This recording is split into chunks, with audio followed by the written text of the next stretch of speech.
You and I have both witnessed the great loss that progress can bring. Eternity. Eternity is the only way.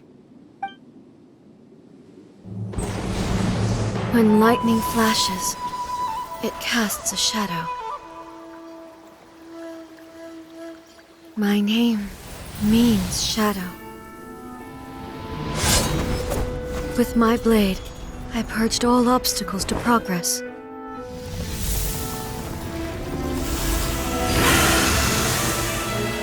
And yet, something was lost with each step forward. In the end, I even lost her. The tales are still retold in the shade of every Thunder Sakura. But the wounds left on our nation by that terrible loss still ache. Never stop searching, even if only for a brief flash of light. If nothing else, we have the present moment. She said that once. But I've seen a nation stride forward and lose everything to the heavenly principles. Perhaps only if time stands still will the lightning's glow never fade. The present moment is a fragile illusion. Only eternity can bring us closer to the heavenly principles. I am no longer the shadow. Mine is the most supreme and noble form. Let power over the realm be vested within me. In this form shall I honor my subjects' dream, for a land of eternity, unchanging forevermore. The heavenly principles. Irrelevant nonsense as far as I'm concerned. When all's said and done, all you really want is to protect your beloved Inazuma forever and ever. Isn't that right? That would be something of an oversimplification. But is this nation worth existing for eternity? Stripped of ambitions, stripped of the potential for change, it does nothing more than simply exist. It is a hollow shell of a nation. I wonder what loss would it really be to anyone if such a nation were destroyed? Miko, retract your words. Never changing eternity is the promise I made to my people. But what your people need from you is not your promises. They want your attention, your divine gaze. You mean visions? Humans have a lifespan of barely 100 years. They cannot afford to bear any extra losses. But I have experienced it all. That is why I have chosen to guide them along the correct path toward eternity. But eternity is far too cruel a fate for you, eh? For me? Not only have you stopped paying attention to the world, but you have stopped paying attention to yourself. It must have been terribly lonely here, all alone, for centuries on end. But it is necessary. You will miss much by refusing progress. You seek to prevent loss, but have you considered all you are losing by remaining here in stasis for all eternity? You are obviously lonely, and yet for the sake of eternity you choose to stretch your loneliness out to infinity. Tell me this. Why is the sky here that was once so dark glowing again? Why now? This is your plane of euthymia. It's your inner world. So it can only mean that you are happy to see me again. You have found the loneliness here unbearable for a long time now, haven't you? I have nothing to say to that. But I have so much to say to you. Let me tell you all that has happened over the last few centuries. How long will that take? As a Fox envoy, I have an excellent memory. I recall every detail of the last few centuries with perfect clarity. So it will probably take me another few centuries to relay it to you.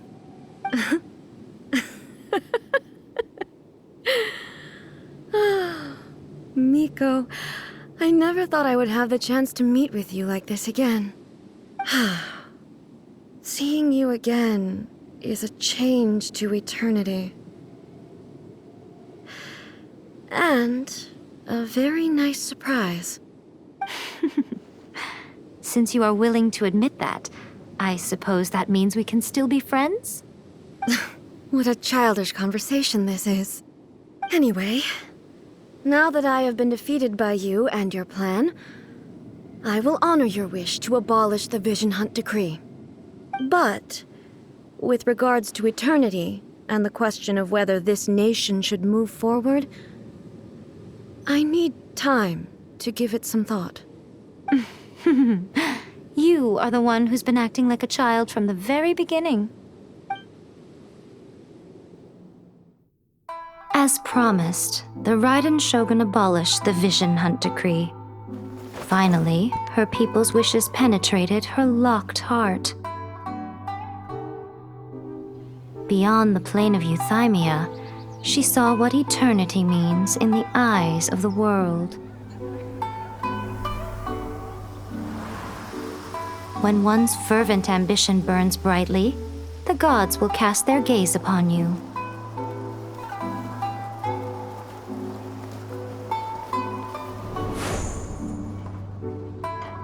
Some ambitions have the power to heal wounds, to bring victory, to inspire hope.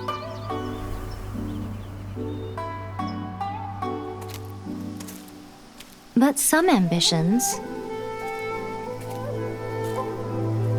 outlive their masters long after the soul ascends. They remain as they were in the beginning.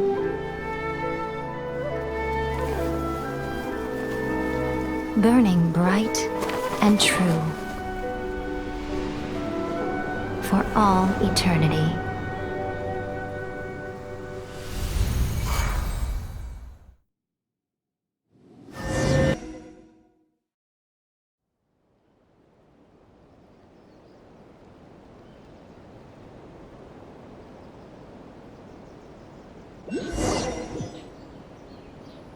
So what did you guys do in the Raiden Shogun's plane of euthymia anyway? Is the Vision Hunt Decree abolished? Oh, gotcha. Paimon was super worried, you know. So maybe the reason Yaimiko is looking for us now is because she wants to thank us. Let's go find her. No, let me try again.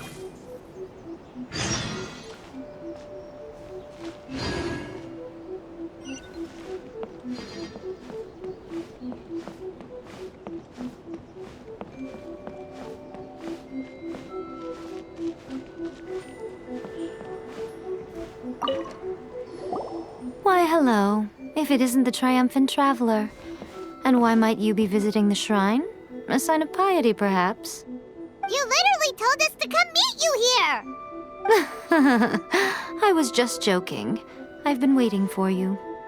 Seems like someone's in a pretty good mood. Mm-hmm. Catching up with an old friend I hadn't seen in years was truly delightful. By the way, I heard that you had a duel before the throne, with a Fatui Harbinger no less. Courageous and astute. I must say, I am most impressed. Defeating Signora head-on in a duel means that your strength exceeds my expectations. Still, you did end up victorious. I gather congratulations are in order. Sure feels good to finally thwart a Fatui plan for once.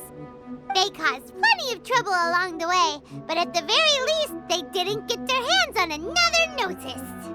Wait a second. Did you say Gnosis? As in, the little thing that looks something like a chess piece? Yep, that's the one. You've seen one too? Gnosis belong to the Seven. They're what keep them connected to Celestia. Oh, What's wrong? I handed that over. You did what now? Well, how else was I supposed to save your skin from the Balladeer exactly? The Balladeer is number 6 of the Fatui Harbingers. In terms of strength, he is superior to Signora. I'm not the kind of person who risks life and limb for any old reason. For once, Paimon just does not know what to say. After A created her puppet vessel, she no longer had anywhere to put it.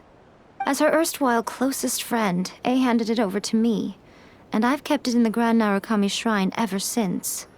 She no longer needs the power of the Gnosis, and in any case, she tells me she has severed ties with Celestia. Thus, the Gnosis became not only useless, but also a potential source of conflict.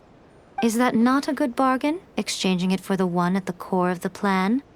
Judging by the results, at least, I dare say I struck a good deal. When you put it like that, Paimon has to agree. The Traveler is worth more than a Gnosis. Well, what's done is done. And I hardly think we'll be getting it back now. Let's leave the past in the past. So anyway, you still haven't told us why you called us here today. It's to thank you. Really? You intend to travel all over Teyvat, and the time has come for the Inazuma leg of your trip to come to an end, has it not? As a mark of my gratitude, I will answer any questions you may have about the road ahead or the events of the past. What would you like to know about?